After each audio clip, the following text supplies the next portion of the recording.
Көрө албастар кимдир? Президент Садыр Жапаров кыргыз футболун өнүктүрүү үчүн 30 000 киши Баткыдай Заманбап футболдук стадион курулаарын жарыя кылса, бир топ социалдык тармактарды колдонуучулар аны сындап чыгышты.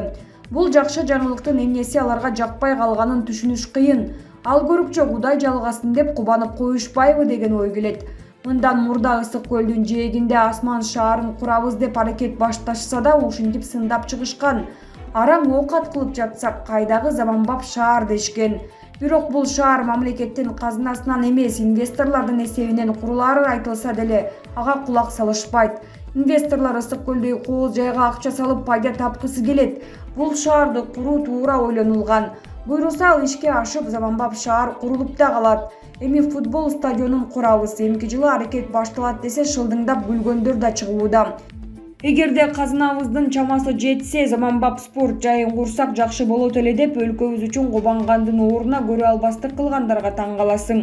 Алар кимдер? Алар түшүнүктүү, алар мурдагы бийликтердин ээлеринин тарапкерлери, фейктери, айрым чет жактын нанын жеп жүргөндөр. Азыркы бийликти жактырбай мурдун чүйрүгөндөр. Мурдагы бийликтер азыркы бийликтин аракетин кантип эле жакшы көрүшсүн. Мурда коррупция гүлдөп, мөмөлөп жатса, ага каршы күрөшпөй, кайра өздөрү уурдап киришкен. Кычкачты $600 алып, жыгач аттарды 14 000 еврого жасатышкан. Андан кийинкиси уурларды коргоо жагын карманды.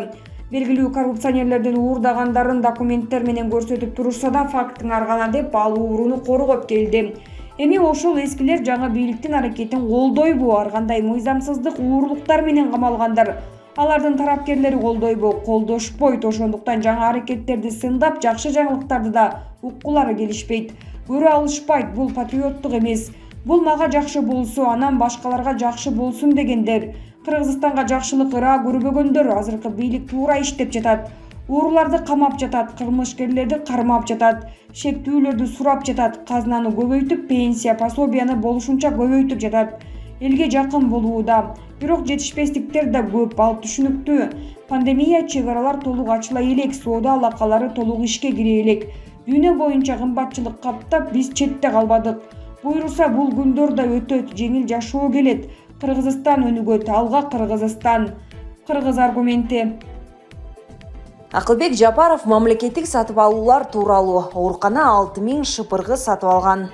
Мамлекеттик сатып алуулар боюнча азыркы мыйзамда коррупциялык тобокелдиктер бар. Бул тууралуу Акылбек Жапаров бүгүн 15 декабрда мамлекеттик сатып алуулар боюнча мыйзам долбоорун коомдук талкуулоо учурунда билдирди. 2015 жылы мыйзамдын кабыл алынышы менен өлкөбүз мамлекеттик сатып алуулардын жаңы системасына өттү. Буга чейин мыйзам 11 жолу өзгөртүлүп, алар дайыма эле абалды жакшырта берген эмес.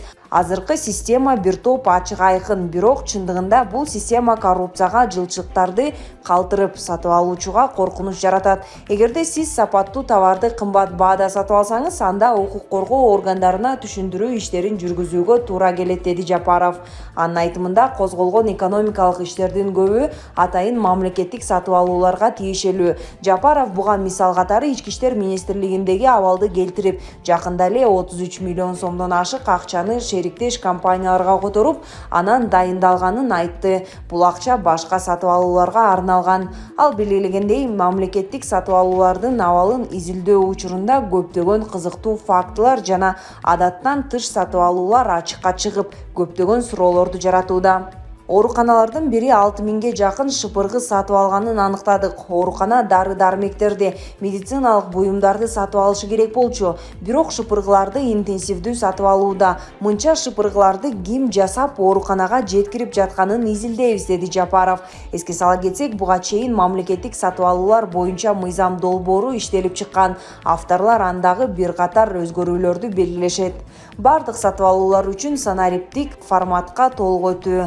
Атаандаштыкта жеңе албаган чакан бизнести колдоо, кагаз жол жоболорун толугу менен жоюу, мамлекеттик сатып алууларды борборлоштуруу, балдык системаны киргизүү аркылуу сатып алууларды текшерүүдөн коргоо, веб-портал арыздарды баалоону камсыздайт. Мыйзам алдындагы актыларды кыскартуу, веб-порталда ачык контракттын шарттарын киргизүү, анда коомчулук келишим боюнча аткаруу жана төлөм кандай жүргүзүлөрүн көрө алат.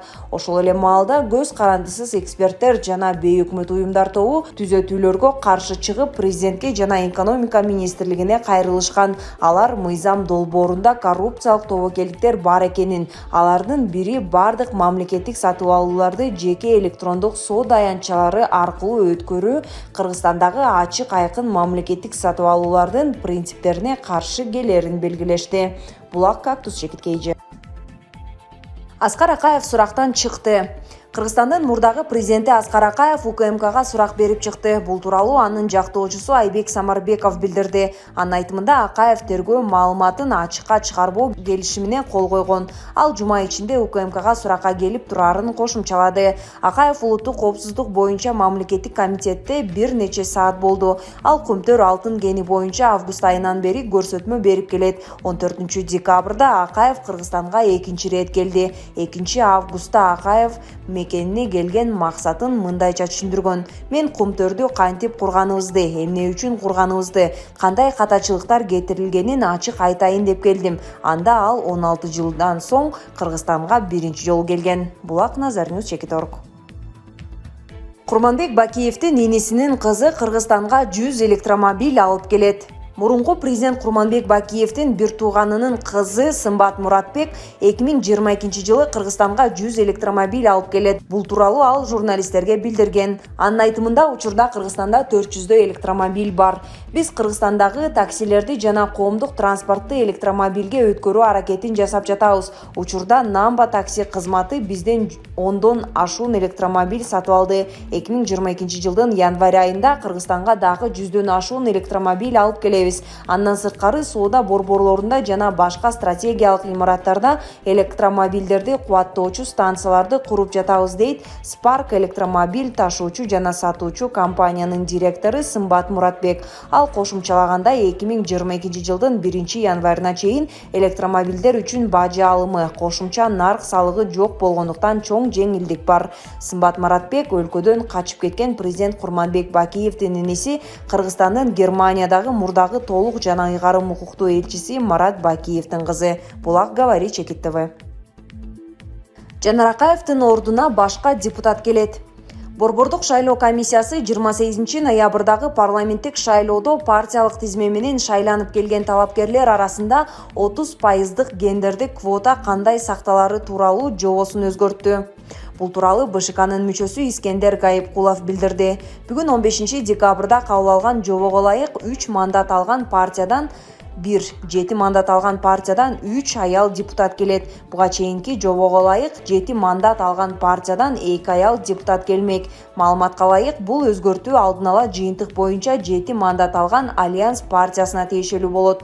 БШКнын мүчөсү Искендер Гайыпкулов Альянс партиясынан депутаттыкка талапкер Жанар Акаевдин ордуна аял талапкер Токтобөбү Оргалча мандат алаарын билдирди. Буга чейин БШКда жобону өзгөртүү боюнча 2 жолу добуш берилип, 2 жолу тең колдоо тапкан эмес. Бул жолу шайлоо комиссиясынын айрым мүчөлөрү өз позициясын өзгөрткөн. Азырынча Жанар Акаев жана Альянс партиясы БШКнын акыркы чечими боюнча комментарий бере элек. Токтобөбү Оргалча Бишкек шаарында жүргүнчүлөрдү ташыган автобустары бар Шыдыр жол KG ишканасынын ээси катары белгилүү. Ал 1982 жылы Кытайда төрөлгөн этникалык кыргыз. Учурда Кыргызстандын жараны. 28 ноябрда өткөн парламенттик шайлоодо 5% босого чектен 6 партия өткөн. Булак Назарыңыз Чекиторг. Атамбаевдин шайлоо алдында даярдаган кезектеги төңкөрүшү таш каап, Ашачылар Жетигеновду чыгара албай убара. 2 депутатты парламенттеги кесиптештери коргоп алып, камактан чыккандан кийин Атамбаевчилердин иштери өтүп бүтө албай койду. Эмнеге биздин Бакыт Жетигеновду чыгарышпайт деп чырылдашып, депутат Жээнбеков, Зулпукаров менен Жетигеновдун иши таптакыр башка экенин билип, түшүнүп турса да жер тепкилеп бет тырмачылык кылууда. Ал эми Жетигенов болсо шайлоо алдында курал-жарак чогултуп, элди топтоп төңкөрүш жасоого даярданып жүргөнү үчүн камалганы белгилүү. Мындай оор берене менен айыпталып жаткан немени бийлик чыгара коймок беле. Ашачылар тимеле биринен бири жарыша чыркырап чыгаргыла деп эле чыгаргыла деп Ашанын тапшырмасы менен төңкөрүш жасамакчы болуп кармалып калган Бакыт Байкесин жанталашып коргоодо түшкөн тапшырмага жараша. Демек аша түрмөгө жатып алып төңкөрүштү даярдап, былгытып отурат экен. Бул тилеги таш каап, иштери күйүп жаткан кези. Аскат Темирланов.